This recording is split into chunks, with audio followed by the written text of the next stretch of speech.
ظلموا آل محمد أي منقلب ينقلبون اللهم صل على محمد وآل محمد وعجل فرجهم اللهم صل على محمد اللهم عجل لوليك الفرج اللهم عجل لوليك الفرج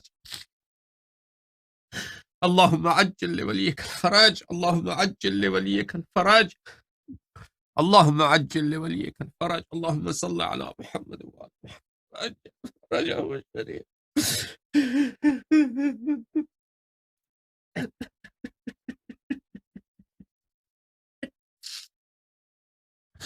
اللهم صل على محمد